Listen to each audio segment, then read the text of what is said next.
Hey everyone, thank you for joining us via audio or even via video today. I'm really excited to be introducing the fourth incredible guest of this new platform in the business of healthy masculinity. And I don't even know the amazing Josh Allan Dykstra. Is the fourth episode new, or are we actually like fully birthed? I don't know. What's your perspective? Yeah, I guess it's when does that happen? Right? Like, yeah, what does it have a number? I don't know. But it's lovely to be here, my friend. No, thank you so much for joining me. And as we get going today, I'd really love you, Josh, to introduce yourself, just let the world know a little bit more about what Yeah. you're working on. And then, yeah, looking forward to your perspective today. Thanks for joining me. It's my pleasure.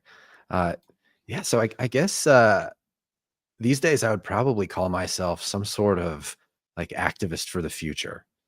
Um I have been a serial entrepreneur in the space of trying to make work not suck for humans for the last almost 20 years. And I've been in a lot of really big companies and traveled all over the world and really tried my best to help support leaders in creating healthy working environments for people.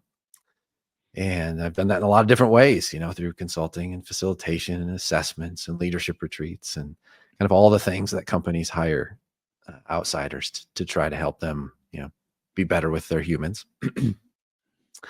And for the last 5 to 7 years, I was building a tech company to try to do this. And so I was a tech CEO for a while, and now we can close that tech company. Now I'm a recovering tech founder, which we can talk about. That'll probably come up. And rebooting into the world of keynote speaking and thought leadership and podcasting and broadcasting and trying to just get more ideas out there for a positive future. I think there are plenty of dystopian visions of the future floating about. It's very easy to imagine a terrible future because I think many of us realize if we'd stay on the path we're on, that leads to a future we don't want. And so I think it's actually much harder, more challenging to imagine an optimistic future. And that's the challenge that I've tried to take on to try to put out there in the world. Love that. Love that intro. And for everyone, if you're just listening by audio and not looking at the video right now, Josh Allan, JoshAllan.com. Go and check out Josh's work. If you want to book him for his amazing work, you will know where Josh is. So as we get into the discussion, I think you've opened up a beautiful Pandora's box there, right? Over those 20 years where you've been trying to support leaders, around the world, you would have had impact for sure, Josh, as I know you will have. Where do you, when we talk about this topic of, I call healthy masculinity, the reason I've really started this platform personally is I'm someone myself that didn't really understand the difference, the nuances between a healthier version of who I could be in the world versus a less healthy. And I think us, particularly those that are men, have had a certain hand dealt to them, which includes no space really to sort of think, to feel, to join dots maybe that otherwise a lot of other people might be able to join. So this platform really is just trying to open up that space for all of us, or however we identify, whatever gender we are, whether we're men, women, non-binary, etc. But where does that sort of, if I ask you like your definition of healthy masculinity, or even, indeed, have you thought about this topic yourself much in recent years? And I just wonder how that might show up in some of the work you've done around the world as well. Yeah, I appreciate the open space to talk about this because I think this is a topic that is just drastically under-resourced, right? Like I struggle to even think about like what are role models of healthy masculinity, right? They're hard for me to even conjure. They're hard for me to imagine. They're hard, right? So I just don't think we've seen nearly enough of this in the world. So it makes it difficult for us to even know what that means. At least it makes it hard for me, at least. I've been on this journey myself, especially since getting divorced in 2020. And so I was with my, now ex-wife and mother of my kids, and we were together for almost 20 years. And it was, a great relationship in many ways, and, lacking in some other ways, which is why we decided to kind of end our official coupling as a married couple. And we're still great friends. And she lives like half a mile down the street, and kids are back and forth. We're good co-parents, right? So it's all of that I'm very lucky. But the act of getting divorced kind of sent me into a introspective place that I hadn't been before, and trying to really explore the topics of embodiment, especially, which I think that was a long route around. But I think when I ponder what it means to have a healthy masculinity, it's very connected to the idea of embodiment, right? That I'm able to not just kind of exist up here in my intellectual space, where I think it's very acceptable for men to be in this place where it's mostly intellectual, it's mostly heady, it's mostly we're not expected to be emotional or embodied, right? Like that's not something that the world requires of us. And so going there is a bit of an extra layer of a journey, right? It's a bit of an extra challenge, I think, for many men, and at least it has been for me. But that's been my journey, especially over the last 5 years, and wanting to be more in touch with my body and my feelings, and be able to connect the heart and head, so to speak. So that for me, that's a big part of, I think, how, at least how I would think about healthy masculinity, and a big part of why it feels so lacking, right? Is that it's just not expected of us. God, it's really potent opening. I really appreciate that, Josh. And welcome to the divorced club, because I myself am also divorced. Yeah. And I think it's a real lesson, right? And I don't think I've shared this actually on any of my podcasts I've done to date. But I really remember walking down the aisle to my first wife. Yeah. And it all felt, let me emphasize that point, Josh, it all felt wrong. And my body was screaming. My gut was screaming, this isn't right. You're doing it for the wrong reasons. I was walking down the aisle on my wedding day, Josh. Yeah. But I couldn't back out. I'd made the commitment. I was the one that asked her to marry me. All of these narratives popped up on that moment of like, the body screamed at me, no, it's going to be a bad decision for you and her. And I didn't listen to it. So I was married for 4 years. Wasn't a bad person per se, but it was just never, ever going to work. And you just invited me there with that really beautiful share. You just opened me right up just to say, look, this has to come out on this platform. We have to share that. My disembodiment within me meant I did not listen, even though it was screaming at me from the inside. I stuffed it down so far to say I'm not allowed to feel that. I am not allowed. Society doesn't let me feel that. Right. Yeah. It's not appropriate for me as a whatever. Yeah. Yeah. So I think there's a connection there too with the idea of intuition. So that's another thing that I've really been exploring over the last 5 years, especially, is kind of relearning, because I think we're very intuitive beings. And I think we just, over the course of our, social conditioning and, whatever, we kind of forget. And at least that's my perspective. And so it's felt to me like a remembering or a relearning of like, no, I have this intuition. I have this intuitive sense. I can feel these things when they're not right. And for me, it's been a practice of like listening to that. And this is a lesson I've learned I've had to learn this a couple different times through some pretty hard things, especially with like business partners who've gone awry. It's like, if I had listened to my intuition and like my feelings and my body much earlier, kind of to your point, like I probably could have avoided some some pretty heavy, dark things. But yeah, it wasn't accessible for me then. That's really, really interesting. I love the remembering piece as well, Josh. I really, really, really resonates with me in my journey the last decade, and particularly the last 5 around that. It's already there. This capacity is already there within all of us. And I'm really curious about the work you've done. Like I say, you've been around the world 20, you're doing your keynote speaking, you're doing retreats, supporting from the outside in with organizations. How often has this, it may not be under the term of healthy masculinity, but these sort of, these patterns of behavior, how often have you observed those when you've gone around the world? Has it been a common challenge or not as you've done your work?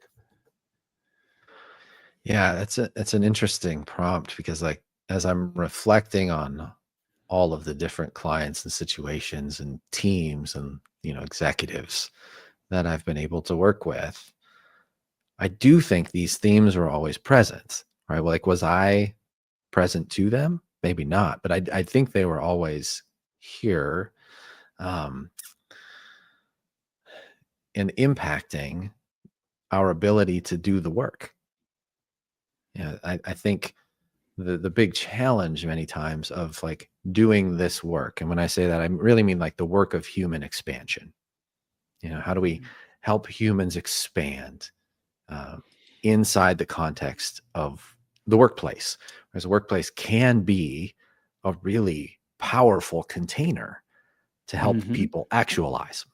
Now, most times you and I know that it's the opposite, right? It's actually a very small container that keeps people boxed in instead of helping them expand. But that's what I was, hired to try to help fix and solve and work on. And oftentimes what I found is that the challenge in doing that work, and we talk about, there's this idea in leadership philosophy, right, that the leader is the lid, right? Like nothing like kind of goes above the level of development of the leader. And I found that time and time again to be so true, that we could only go as far as, the kind of ultimate executive sponsor leader was able to go developmentally. And beyond that, like we couldn't go any further. So I found that always, I think that was always true.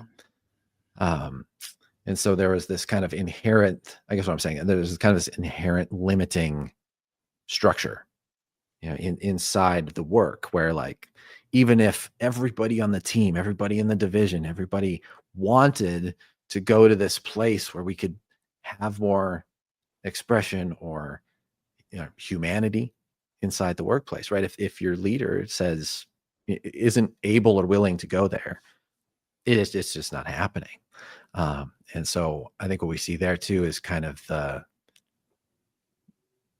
I would say mostly unintended impacts of hierarchy. We're not really aware. It's like fish in water, right? It's like we all just kind of live inside this hierarchy, and we think that the difference, right, is that we actually invented this thing. Right? I don't think the fish invented the water, right? Like, so we kind of put ourselves in this container, but most of us don't realize that that's what happened. But we're all limited by this really old school, outdated technology that is basically forced coercion, but people don't realize that's what's happening.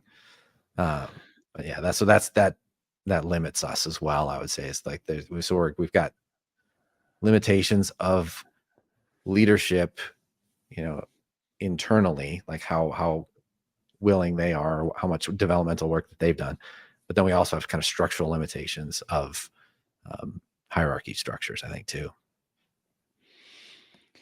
It's so intriguing to me, Josh, because we've both done, we've attended, WorldBlu's great work with Tracy Fenton in the past, is how we met in person for the first time. The self-worth piece, the listening piece, you do great work around that, and many others. I'm super, super curious how, and I'm thinking through a lens of healthy masculinity in particular, and also always welcome challenges, Josh. But I'm curious how to help those people that are the lid, right?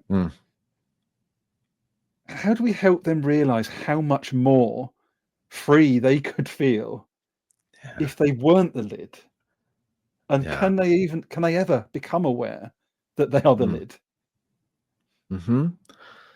I think unequivocally, yes. Right. I feel like I've seen this where leaders become aware of this, even myself, right? Like becoming aware of like, this is where I'm, you know, right. So I've been the lid before. Mm-hmm. So I know it can happen. I think maybe this is why I really double down on this idea of optimistic futures. I think what we need, I think one of the most effective ways to do what you're saying is to give people positive visions of where they could go. Right? So this is like appreciative inquiry stuff, right? Mm-hmm. For anybody who's familiar with that. But it's like this idea, one of the tenets of this, I call this the OGAI, by the way, appreciative inquiry. Right, but Nice. one of the tenets of this is that uh, humans move in the direction of the future we envision. Like we naturally move. So the vision that we have for the future, we move in that direction. And so if we've got these kind of like dark pictures of like, and we've got, and it's one of the reasons I think why what you're doing is so important, Gary, right? Because we need more positive emblems. We need more positive visions of what healthy masculinity can be and what it is.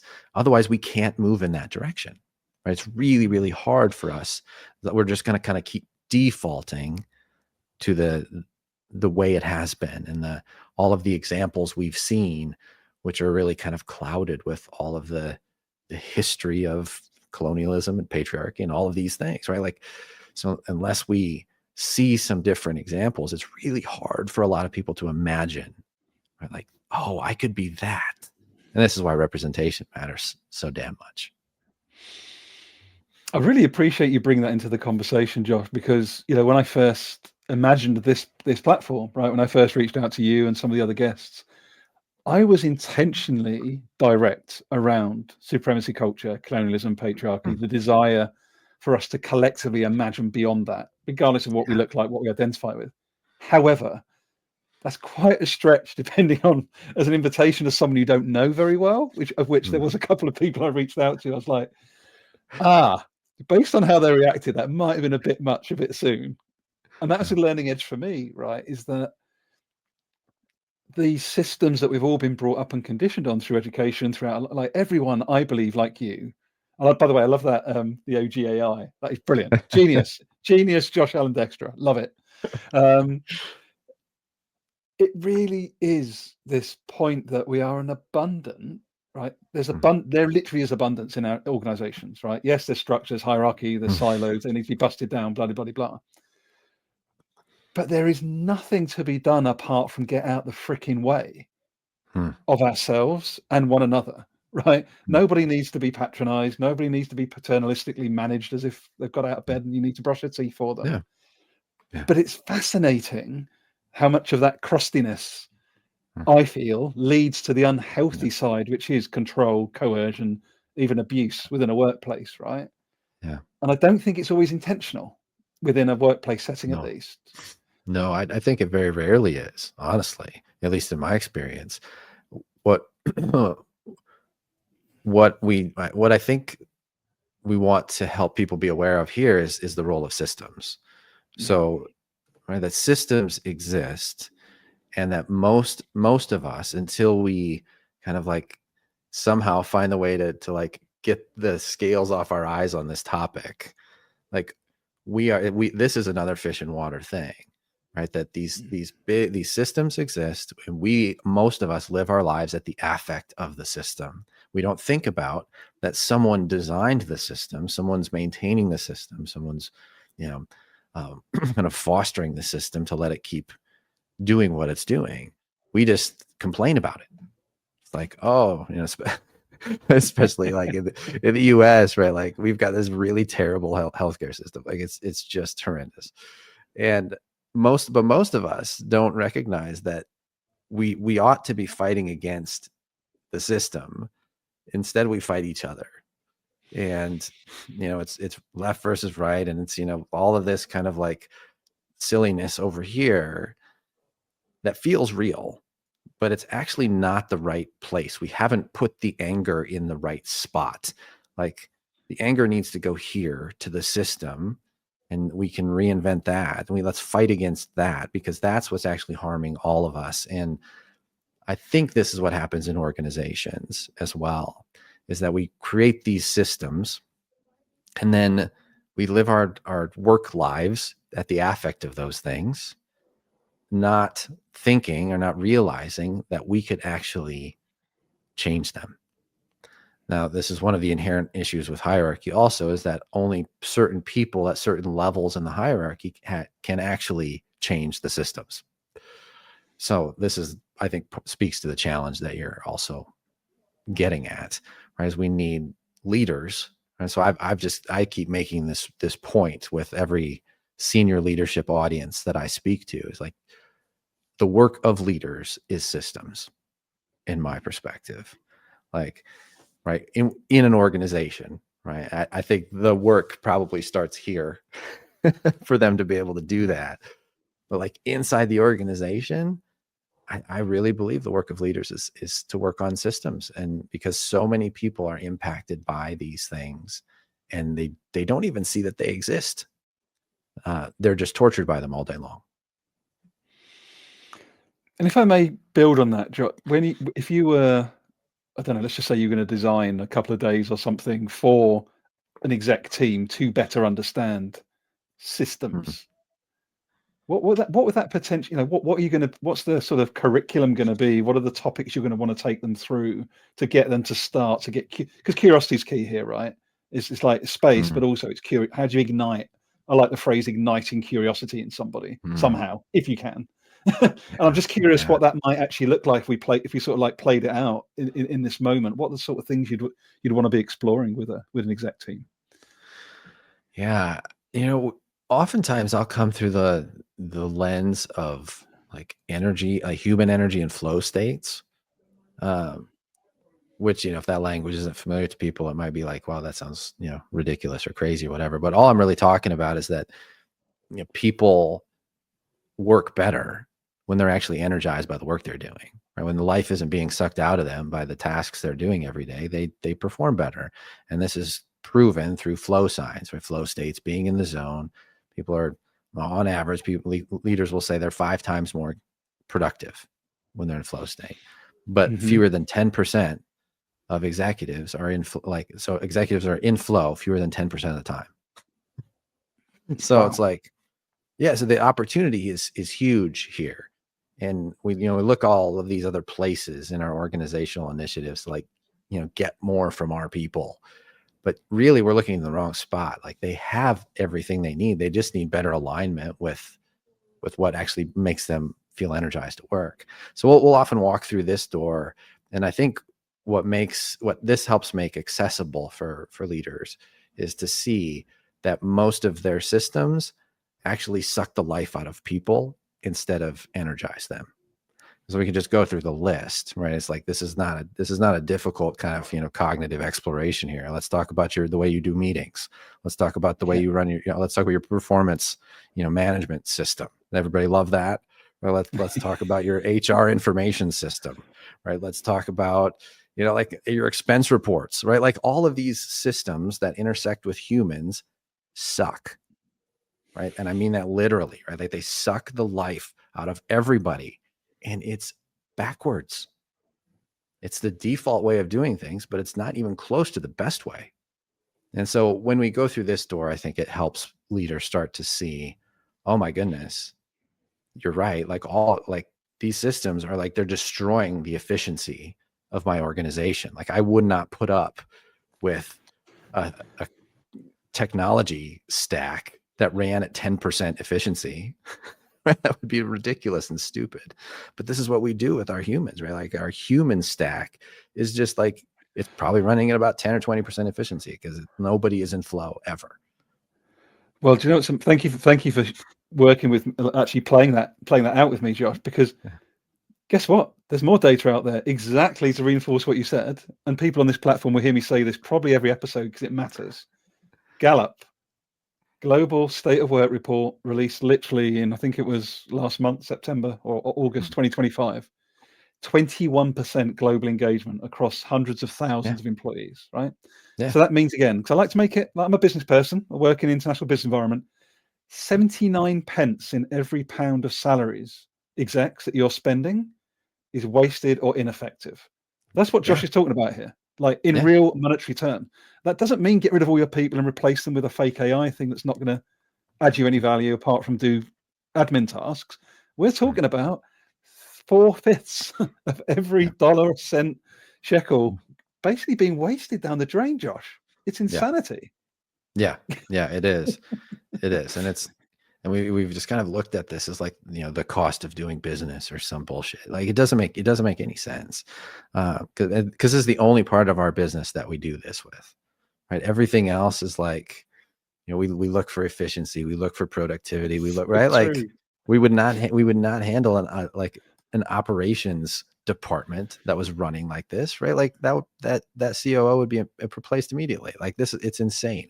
But when we think about the way that we optimize organizations for humans, somehow it's completely acceptable to run this thing at 10 or 20% efficiency. It's insane. So let's unpick that because this is really important. Mm. What is the blockage there? Because I've got my own hypothesis very much linked to the premise of this podcast, but I'm wondering what your thoughts and reflections are.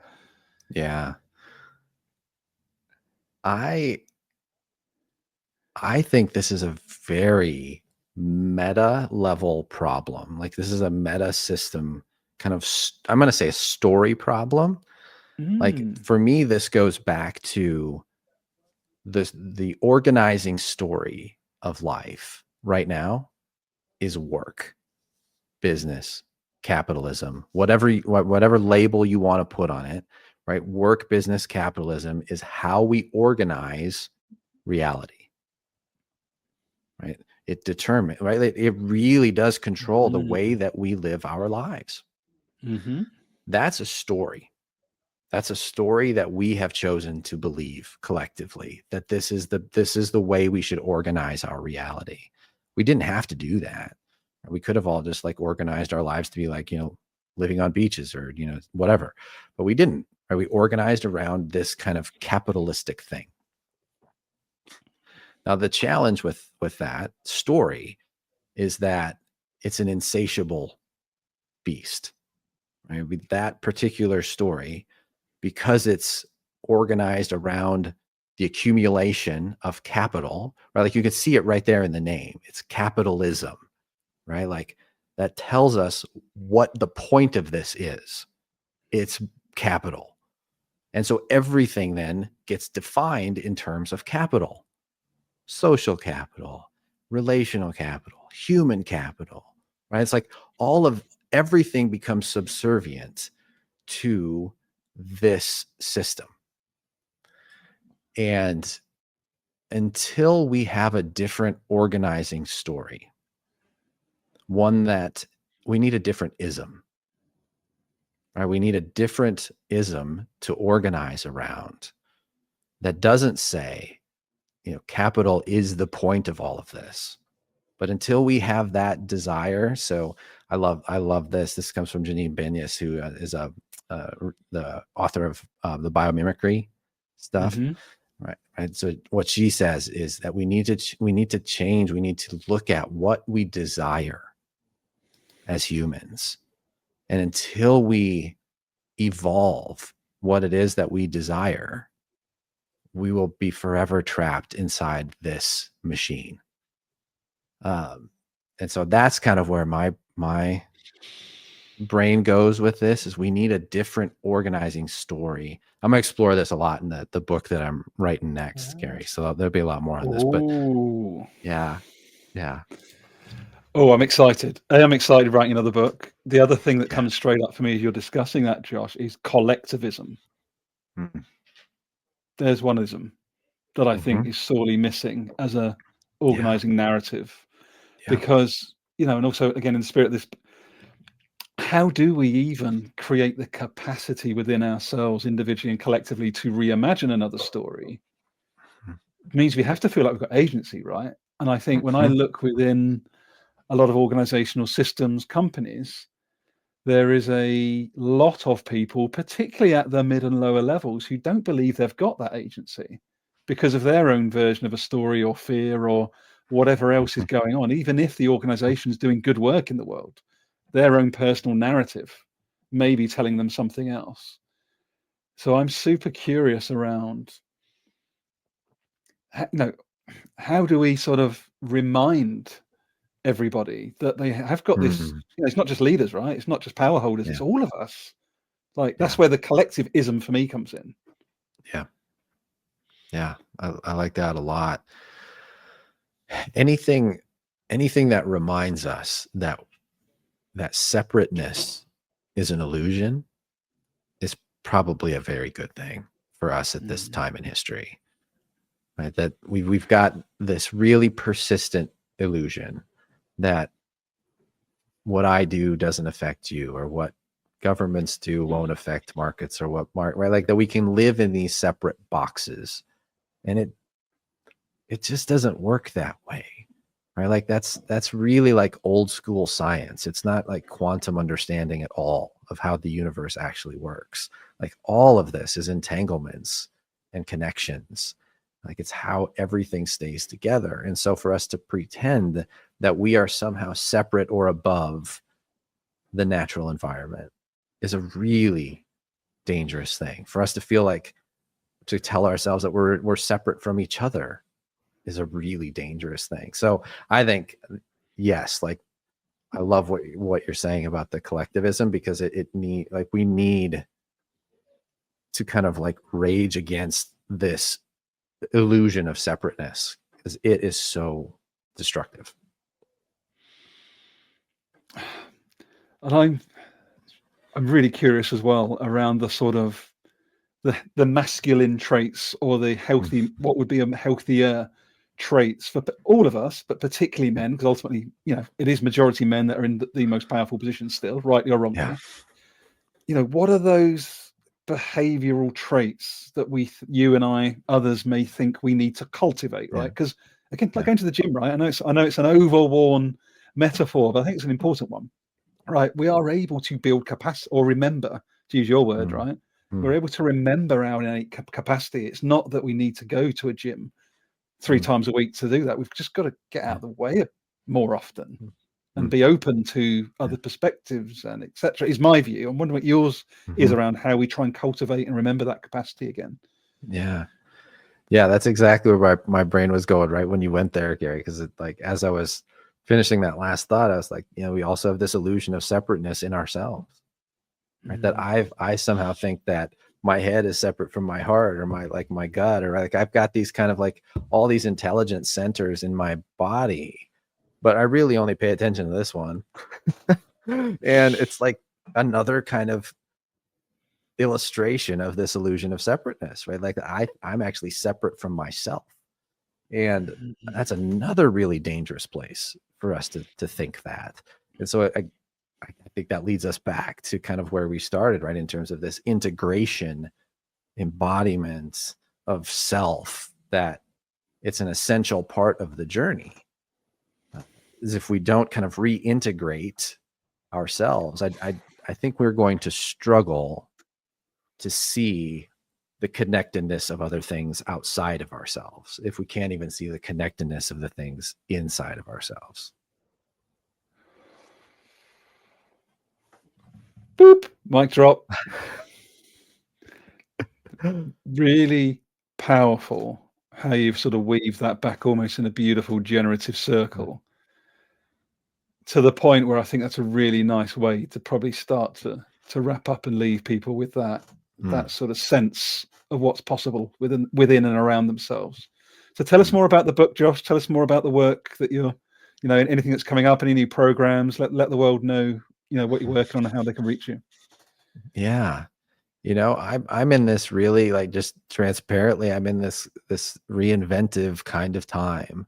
I closed my tech company last year, and I've been, rebuilding in my career in some ways that I didn't think I was going to have to in my mid 40s. Like, this is not something I really anticipated doing.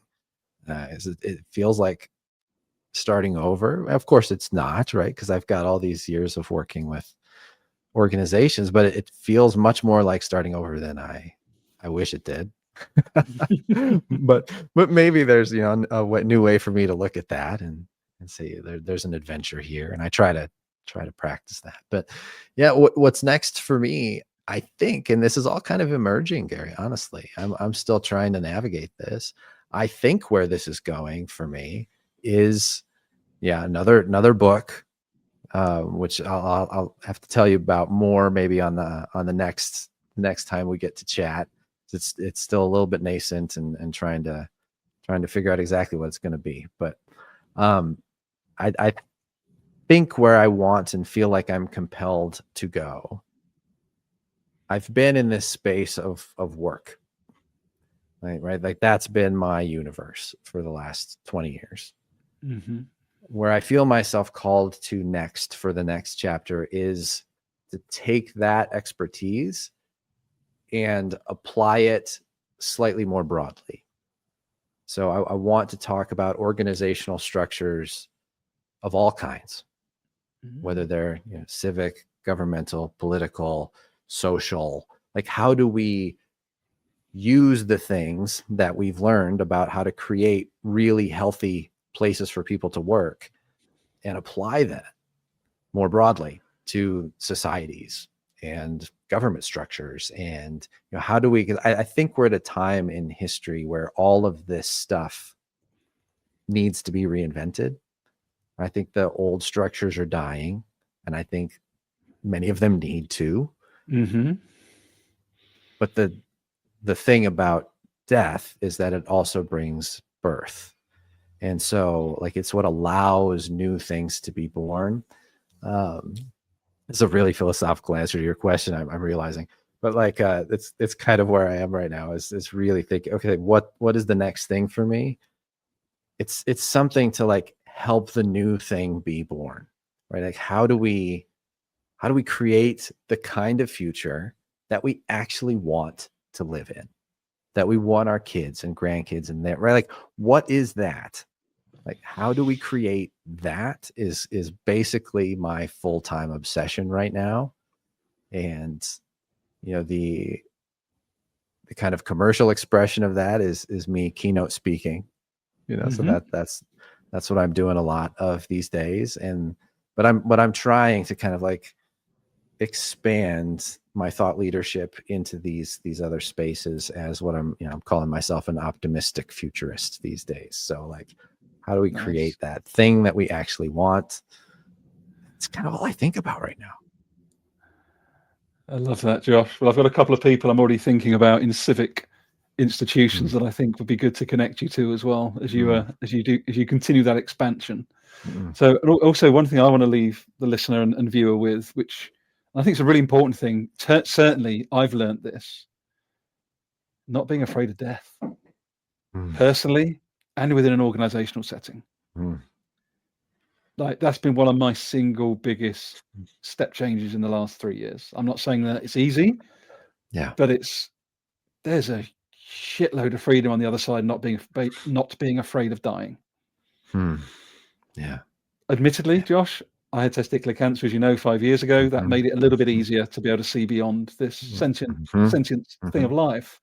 But even so, though, I just really want to invite the listener, the watcher, to consider that as part of your own growth journey, because I see death as well about being, just that previous version of yourself, of which, I've probably had about 75 in the last 10 years. Allowing each of those layers to be shed has been really, really important personally for my growth. Does that resonate with you at all, Josh? 100%. Yeah. And I think, so I'm a person with health anxiety, right? So I had a brush with this during the pandemic, right? Like, a pandemic is not a great thing for a person with health anxiety. So like really like confronting this idea of death, right? And I think, yes, and there's so many different ways to think about that, right? Like there's all these old parts of us that probably need to die to make room for new things to be born. And there's certainly systems that need to die. And so there's all sorts of, I think, applications for that. So that resonates a lot with me, Gary. Thank you, my friend. Check out Josh, joshallan.com, joshallan.com. Thank you, my friend. I appreciate you. I appreciate all that you stand for. And I really hope that people follow your work and reach out and leverage your optimistic futurist services at some point in the future.